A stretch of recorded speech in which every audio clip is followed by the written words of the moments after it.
All right, everybody, thank you for joining me. I'm going to go ahead and get started, which, as I said, means about 5 to 10 more people will just seemingly flutter in right after we get started. Hey, thanks everybody for joining us. My name is Trigvi. I'm the Business Development Director here at BusyWeb. Today we're going to be talking about how to make your website better and how to have it grow through smarter design choices. So we're going to have a baseball analogy today. So it's going to be Moneyball for your website. If you haven't read Moneyball, it's a fantastic book. It's also a pretty decent movie. So before I get started, if you wouldn't mind, just so I know that you all are hearing me correctly, can you go ahead and put in the chat pane where you are coming in from and where you are, so I know that you can hear me correctly? I'd really appreciate that. Because otherwise I'm just talking to the dog.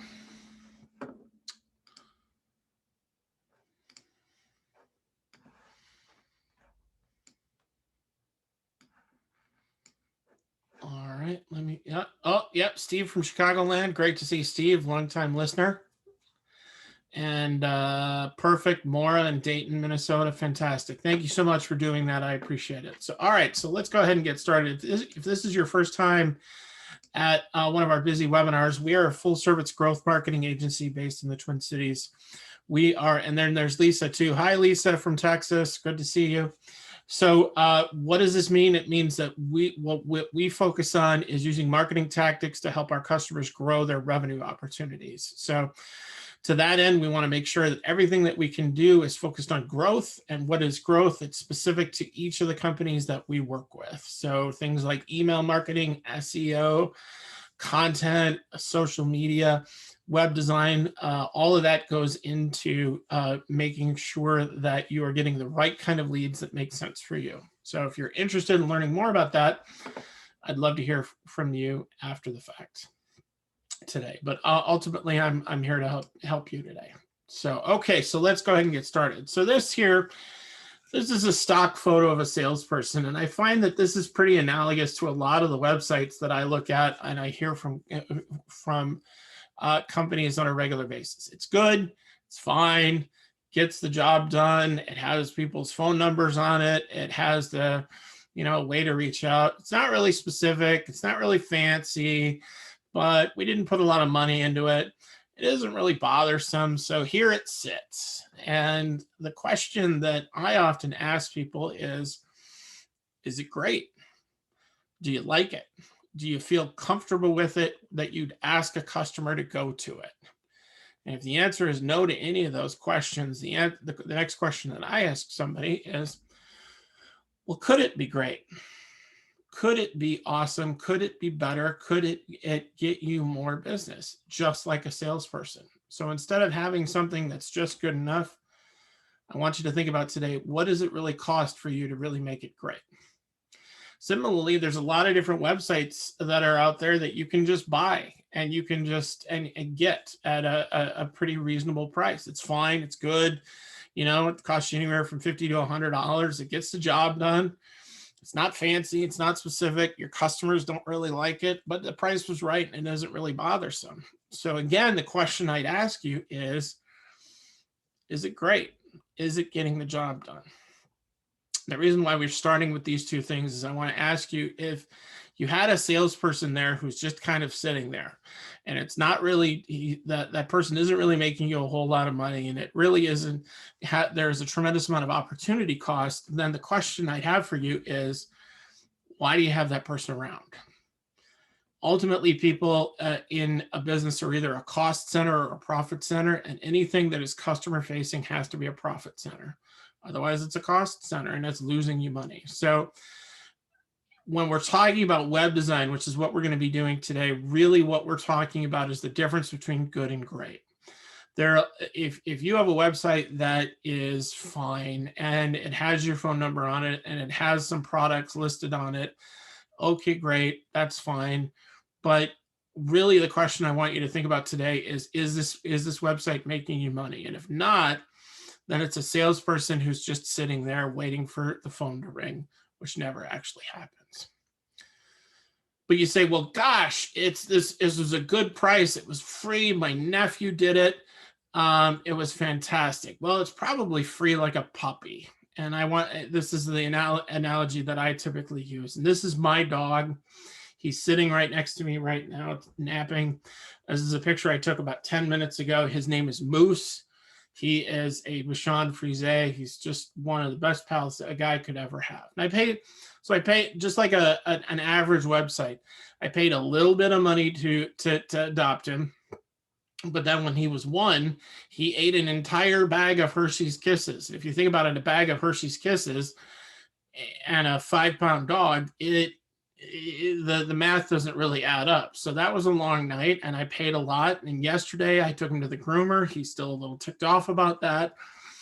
But I paid another $75 to a groomer to give him a haircut. So the point that I'm trying to make here is just paying one particular dollar amount up front doesn't mean that it's the entire cost of a thing. And what you pay up front isn't always what an ongoing cost is. So when we think about why do we want to redesign our website? There's another picture of my buddy Moose there. It's not performing the way you want. It's less leads than before. The organic ranks are slipping, which means that your visibility is slipping, and you're not putting a lot of new content on the site. If you haven't redesigned your website in the last 4 to 5 years, well, the internet is constantly changing and constantly growing. So it's old and it's different. So what do we want to do is we want to get better faster. So look at my buddy Moose here. This is with my wife and my son, and he's curled up comfortably. And so if he has bad behaviors, like he's not doing the things we want him to do, well, you can get exasperated and send him to puppy boot camp. And those are places where you drop your dog off and you pick them up 2 weeks later, and they know all their commands. And what happens then is that incrementally gets a little better because you work on rewarding the right behaviors because you're accentuating the positive. And he's sitting there with my wife listening to Mercy Watson because he is accentuating the positive and he's getting some good cuddles. Similarly with a website, this is kind of what a website redesign looks like. Is what we really want on this line is we want something that's going to happen faster. So we want to get better, quicker, faster. We want to minimize the challenges to our customers and to us.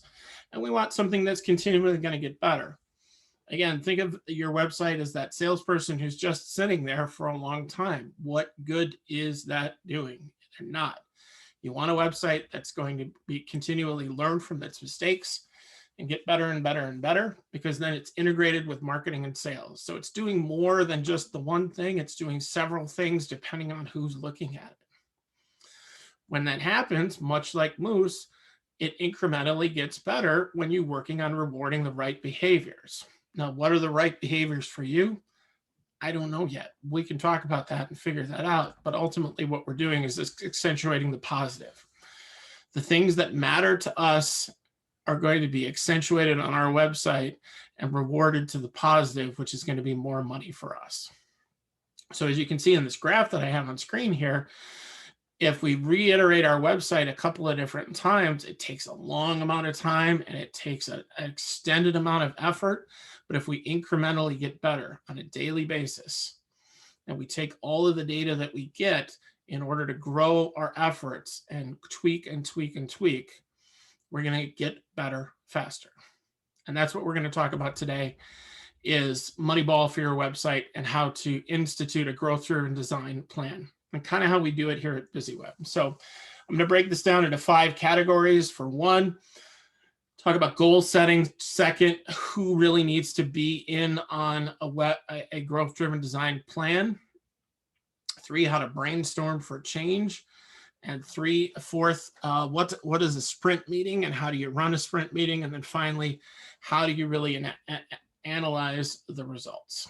So for those of you who are participating live, there's a number of you who are participating live. I am monitoring the chat pane as I'm going along here.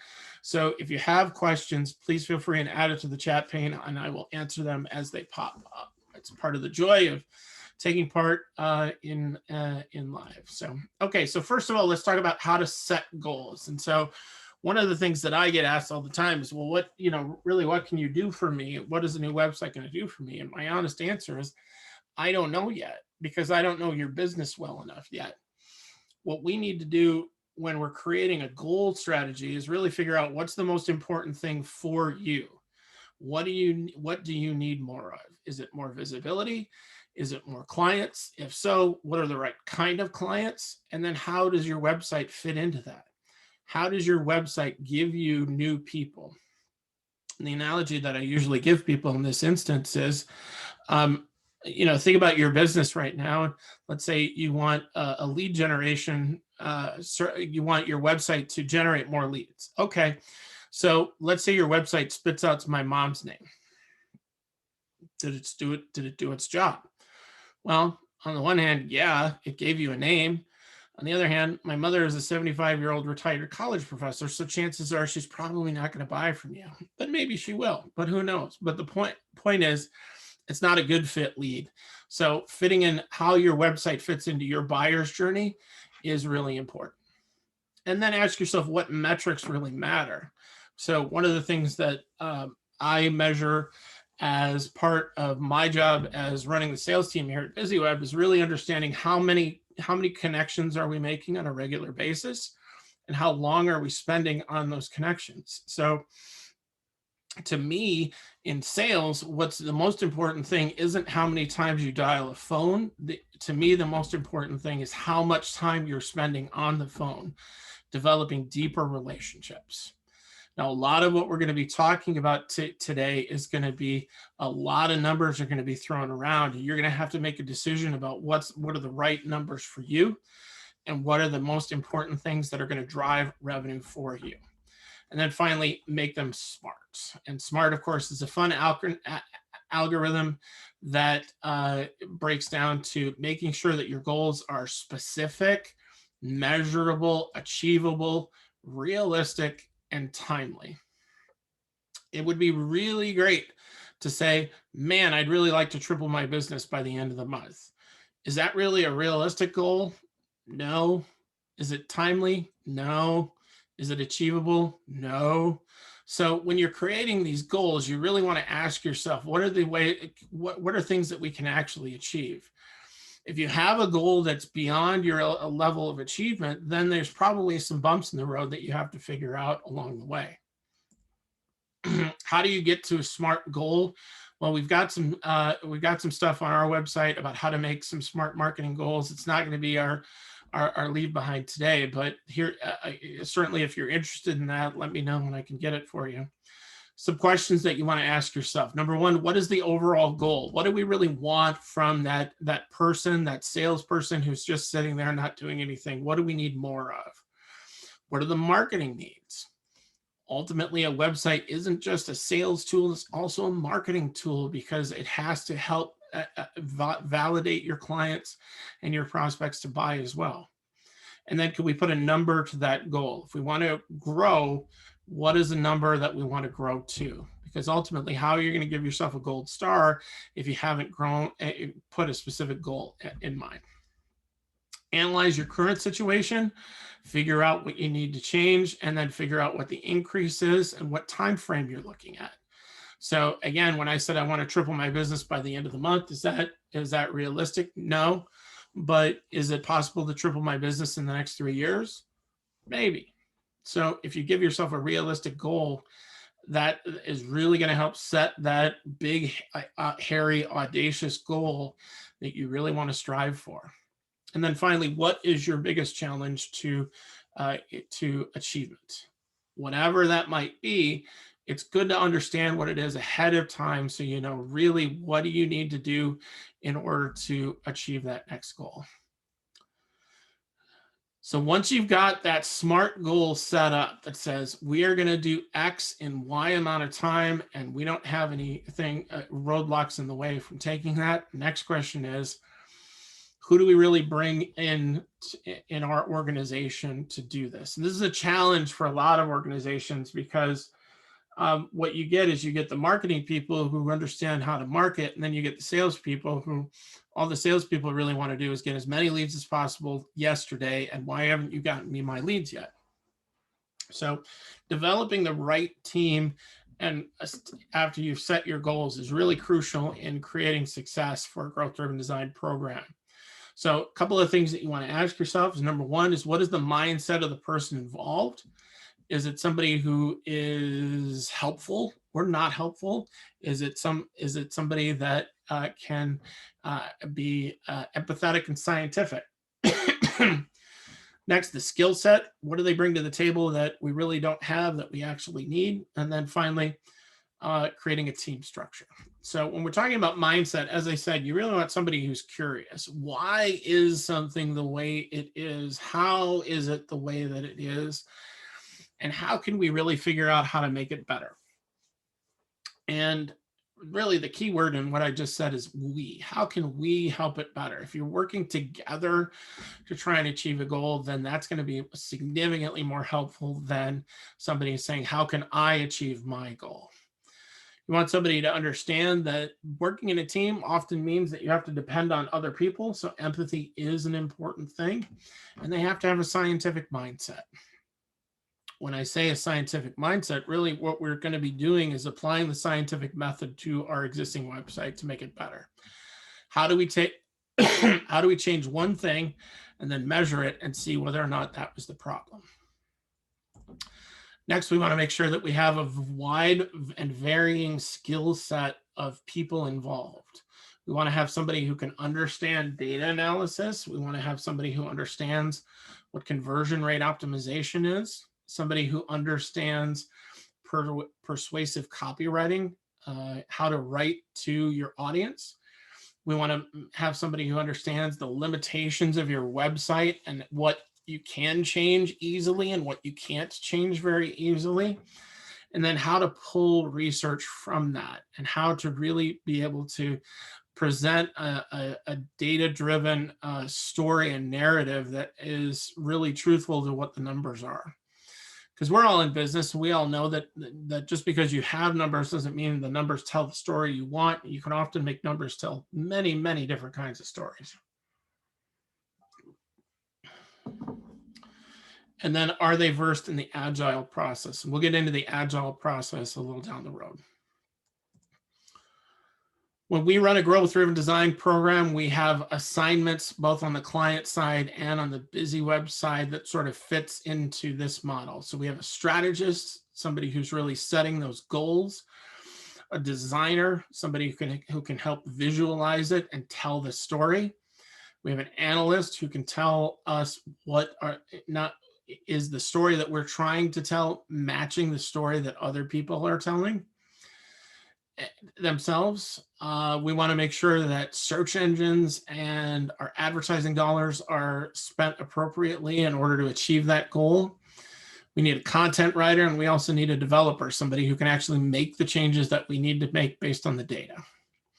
So let's break this down and get into it a little. So the first thing is that strategist, and this is where this Moneyball analogy comes into play. So this is the general manager, is the main point person for the GDD project. So their responsibilities is really quarterbacking the whole thing. Wow, I went from baseball to football in a matter of 3 sentences. Please don't tell anybody because they're going to make fun of me for that. So they need to make sure that that quarterback, that general manager, is going to have that team focus and make sure that tasks are prioritized in the order of importance. They also want to make sure that the sales and the marketing team are working together, not against each other, which happens a lot in a number of organizations that we've worked with over the years. They are also the main project manager to make sure that everything is being held accountable for and everybody understands their roles, and that they're responsible for the dashboard. We'll get into the dashboard sort of at the end. Dashboard is sort of an at-a-glance, results-driven board of everything that looks really good. So to continue my sports metaphor smushing, it's kind of like a golf leaderboard. It tells you at a glance how well the entire tournament is happening. Next is the analyst. The analyst looks at the data and figures out how people are using the website and seeing whether or not they're using it in the way in which it's intended to be used. They're also going to determine building decisions for the website. So if we need to change something based on how people are using it, what changes do we need to make in order to make it more to our liking? They're going to manage the whole user experience and A/B testing. And they're going to be using programs like Google Analytics, Hotjar, and other things like that. Lucky Orange is another great program that we use in order to really take your website to the next level. Next is the designer. That's kind of like the baseball manager. They are the day-to-day responsible for consistency and creativity throughout the project. So making sure that the brand is being maintained, making sure that the website is being designed in a way that's user-friendly, it's engaging, the design isn't overwhelming, and instead accentuating the content. And they work pretty closely with that SEO and pay-per-click person and the content person and the developer. The SEO and pay-per-click person is kind of like the specialist out of the bullpen. They're the ones who are making sure that the back of the house is working at the way in which we want it to work. So they make sure that all the pages are optimized. They're creating some ideas about keywords and groups, and they're running the ads to get people, the right people, to go where you want them to go through A/B testing. Then when we're talking about content, that's that person who's sort of the jack of all trades, because they're going to be doing everything that needs to be done in the voice of the customer. So they're going to be using the proper voice to speak to the customer through their website copy, through advertising, through blogs, through editorial content, through social media, all of which is helping to drive traffic and help guide people through the story that we want to tell them. Finally, the developer is that first base coach. That's that person who's going to come in and say, well, that's all fine and good, but that sort of defies the laws of physics, so maybe we shouldn't do that. Or that's going to be great, but that's going to be a major 4-month redesign and rebuild. So do we really want to do that? So the developer implements edits, does the small stuff, makes sure that we are focused on the big picture, creating, and then anything new that has to be created or changed, that's what that developer does. So if we've got those 5 people involved, we've really got a team in place, and we should have salespeople and marketing people as a combination of those 2 things in order to really make this whole thing go. Now we get to the fun part, which is also the really, really, really hard part, which is the brainstorming. So it seems like, oh, okay, this is great. Let's sit down and ask our questions. What do we really want out of the website? But wow, does it get hard fast? Because what you inevitably come up with is problem areas fast, and get your ideas out there fast, and ask the questions as much as you possibly can about getting your ideas out there, getting the quality things out there. And nothing is really wrong at this point in the process. And if you get stuck, you can always use some brainstorming frameworks like strengths, weaknesses, opportunities, and I forget what the T is, temptations, maybe, I don't know. The 5 whys is a good one. I use that a lot in my job on a daily basis. But ultimately, when you're doing this brainstorming, you're trying to figure out what's stopping us from success and how can we change that. So once you have that list, now that you've looked at the situation right now, now what we want to do is compare that to the user behavior. So we have an idea of what we really want people to do. Next, we want to figure out what are they actually doing. And is our SMART goal, that thing that we started with, that was really important in order to achieve from that person who's just sitting there, is that really happening, and is that attainable when we fold this into the process? And then we open up the floor to ideas. Okay, so now that we've understood what these problems are, how do we solve them? And what do we do to make it go? And what do we do to make it work? So what we do is we tend to organize the ideas into buckets of things, small, medium, large, based on priority. And we try and look for commonality. And once we see some sort of common elements, then we can start creating an action plan and figure out what do we do and how do we do it and what order do we do it. So what are the areas of focus that we typically do that in? It generally falls into about 4 different categories when it comes to what really can you get from a website. Well, first of all is boosting conversion. That's getting more people to do the thing that you want to do, which is to raise a hand and say, yes, I'm interested in taking the next step.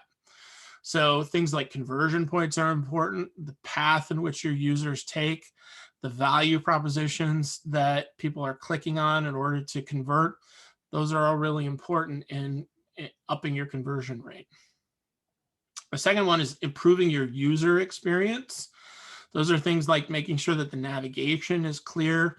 And really the standard that I typically ask people is, if you pointed me to your website, could I find it as easily as you think I could? If the answer is no, well, then you need to improve your user experience. The most important thing here is to keep in mind, and this is something that gets sussed out in your data process, is how many people are looking at your website on a mobile device and how old are they? That gets into some pretty simple things like font choices and font sizes, and whether or not they can read what you need them to read on a 6-inch screen. Next, can we personalize to the user? So how can we create CTAs, which is marketing speak for call to action, in a way that actually resonates with the people we're trying to get it to resonate with, which is our ideal buyer? We do that through offering some different content. We do that through tailoring based on specific interest or even geolocation. So when we talk about geolocation, even in the United States, there are idiosyncrasies of language that are used differently in different parts of the world. So I just got off talking to a couple of guys before I got on here. I got off a call talking to some guys in Boston. And, we talked about some language issues that how their words mean something different to us in Minnesota, just because they use it differently. So personalized based on that is really important. Then finally, we get into marketing assets. So really, this is the way that we are going to get somebody to start to say yes to us. So if you think about your sales process, I can generalize it to a pretty large extent, but there's a big jump at the end where you say, hey, can I have some money in order, and if you give me the money, then I'll either give you this thing or I will add something else. I'll do something else for you. So like a goods or a service. Okay, fine. Nobody actually says yes immediately. That's the whole point of marketing, is we want to start to get people to say yes. And the way we do that is by having some small bite-sized yeses beforehand. Would you click here? That's a buying response where we're asking somebody to do something and we can measure whether or not they've done it. The next step in that is giving them a marketing asset, something that is useful to them when they need it, because they need it.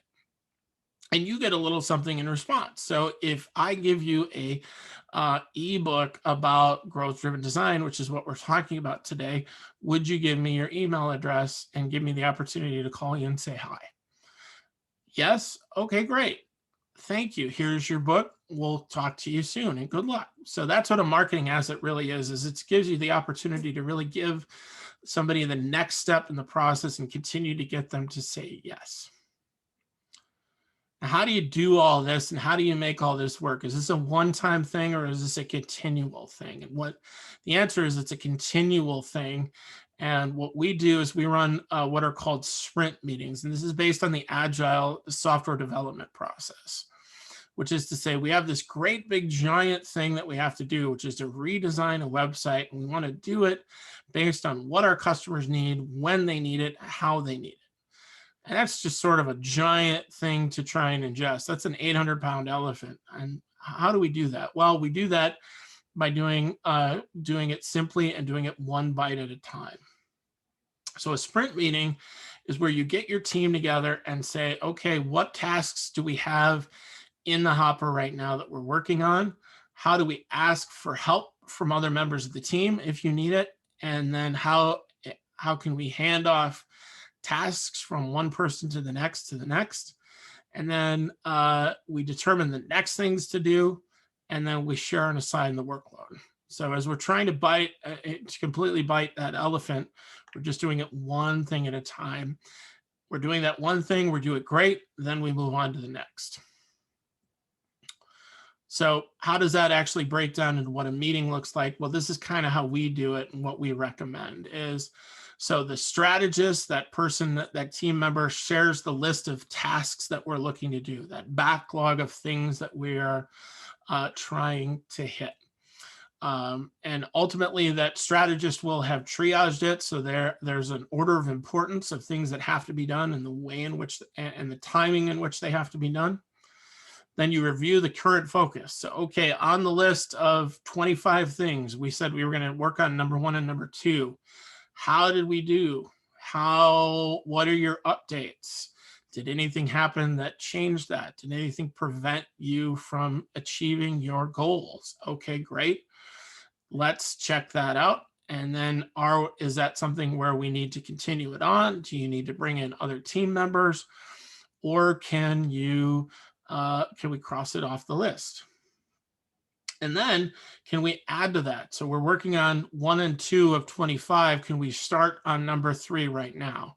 Or do we need to stay on 1 and 2? If we can, who's going to do it? Okay, great. Steve from Chicago. Great. Thanks, Steve. You've officially volunteered, and let's start working on that. And then we do that. And then we come back a couple of weeks later and we do it again. So what we recommend when we do this for our clients is we usually do this about twice a month, just so we can keep the focus going and keep the change moving in the right direction. So the task list and the backlog is really hitting, it is really right in the face all the time. So everybody knows what we're trying to do. Everybody is working together. And then we're reassessing and reporting progress on a monthly basis to the ultimate stakeholders and who's asked us to rebuild our website. When we do that, we want to lather, we want to rinse, and we want to repeat, which is a fun marketing way of really saying what we want to do is build something, we want to measure its success, and then we want to learn from the measurement. Did it achieve our goal or not? And if not, let's put it back into the hopper and try again. I'm going to take a quick break here and say that I've gone through a ton of information very, very fast. And for those of you who are attending live, if you have a question, feel free and add it to the chat pane, and I'll try and answer it best I can while I take a moment and have a sip of water.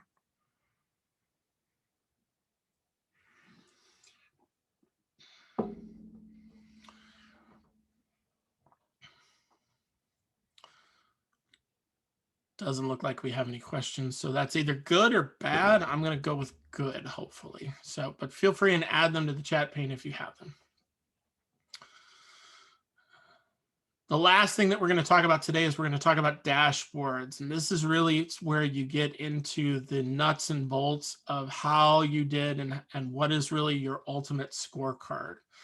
So when you build a growth-driven design dashboard and task list, I seem to combine those two together there. Really what you're trying to do is create this big giant leaderboard of what we want to do, how do we want to do it, and then keep everybody accountable for how it's happening. Christine asks, do you create it in Excel or other software for the dashboard? That's a great question. We tend to do it in Google Pages. And the reason behind that isn't that Excel is good enough. It's just that when you have multiple team members who are putting in multiple different things, you want to make sure you don't have a version control issue, because you don't want to go to a meeting and have somebody said, oh, wait, where are my numbers? I put my numbers in. So having a common place where you can use a lot of different things, you can have a lot of people entering in, and it's sort of a live document, I think is really helpful when it comes to that. But thank you for the question. It's a great question. So is that like ShareFile? I have to admit, I don't really know what ShareFile is, but I'm going to assume by the name of it, it's probably yes. So if you can sort of everybody be in a file at the same time, if that's what ShareFile does, then yeah, I think that would do it, Christine. So as part of our dashboarding process, we're going to make some fundamental assumptions, and this kind of gets into the goal setting, but of what we're of what we're trying to achieve. So what we do is we take our buyer personas and our buyer's journey, which we've laid out before in the marketing process. And if not, if you don't know what I'm talking about, we have a couple other webinars about that I think would really help you get into that. So as you're translating those, you translate those into fundamental assumptions. So when you say that, you're really saying, okay, if this is really our person, what do they really need from us? And once we identify what those needs are, then we can start asking, what are the questions that they might ask us? And what are the questions that we can answer ahead of time so we can get in front of the curve? We also want to know, how are these people coming to us? Are they coming to us via email, through the website, through mobile, through social, whatever? If we know that based on where our buyers are coming from, then we can refine the message appropriately, and we can really talk to them in the way in which they like to be talked to.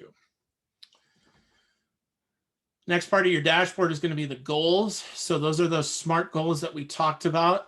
And so you're going to design some plays to build them out. Ultimately, the goal is to win the game. How do we win the game? We run plays to do specific things in order to achieve that goal. And then we set some measurement around it. KPIs is, again, one of those fancy marketing team terms that means key performance indicators.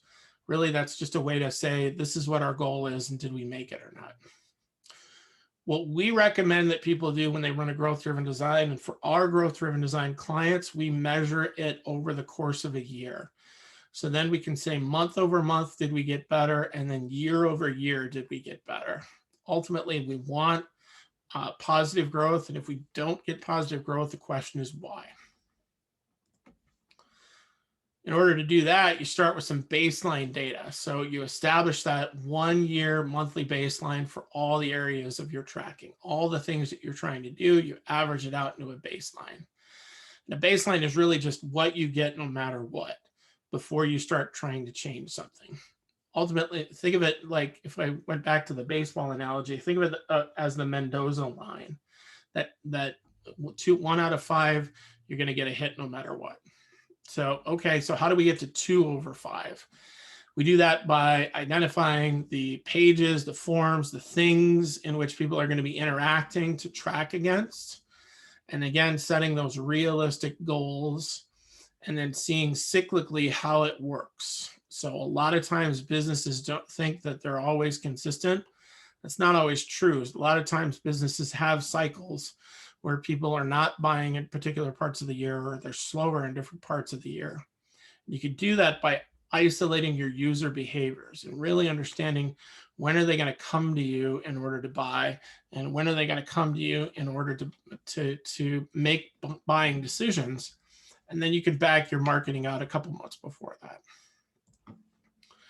Then what you want to do is have your monthly source data come into play, where you're tallying up those interactions. So and that's really where the rubber meets the road. So are we getting the kind of results that we want to get? Check month over month, check year over year, and figure out if something's not working, then spend a little time in figuring out why and figuring out how to take it and move it forward from there. When you do all that, what you ultimately end up getting is a pretty decent scorecard about the entire project on the whole. So you're showing what your data measurements are, you're showing your goals, you're showing your progress to it, and then you're really being able to make decisions about what to do in order to achieve the goal. Spoiler alert, if you have bosses or C-level people, this is a great way to overwhelm them with data that you can really break down and show them how incredibly awesome you are and how deeply you're thinking about this in order to grow the business. Because ultimately, this looks really complicated, but when you look at it piece by piece, as we just did, it's really going to give you a great at-a-glance result of what to do next. All right, so, well, thank you, Steve, for the nice compliment. I like that. Thank you. Okay, so here's what we did. We broke this down into a number of different categories. Number 1 is goal setting. Number 2, your team and who should be on it. That's particularly critical if you have a lot of salespeople who like to push you around and tell you you should do it their way. And where are my leads and why haven't my leads gotten here? And I asked for leads already. Next, brainstorm for change. Really have a good, honest look at everything that goes into what you're trying to build and what's preventing you from making the sale and making that growth happen right now. How to make a sprint meeting, and then how to create a dashboard to really have everybody march in the same direction. I did mention this earlier, but for those of you who have participated live, I am going to send this to you later this afternoon. This is an introduction to growth-driven design, so you can talk about how you can read this and figure out how you want to do this yourself. Or if you need some help, we'd love to chat with you about it. It will get automatically emailed to you later today for as my way of saying thank you for taking part and sharing with me today. So next month is going to be digital tactics on how to finish your year strong. Really looking at what is the importance of a digital marketing strategy and how is it really going to help you achieve your goals. I am going to be doing that on Wednesday, July 14th. Spoiler alert, that is Bastille Day in France, so we will be celebrating and possibly singing some Les Mis tunes. Probably not, because I'd like people to actually show up. But, you know, if you ask nicely, maybe I will belt out a tune or two. So thank you so much for participating in our webinar today. Hopefully you found it as helpful as I did. Here's a picture of me and also my contact information. I'd love to be able to help you if you have a project that you think would be helpful for BusyWeb to get involved in. But otherwise, we will see you next month. Have a happy 4th of July.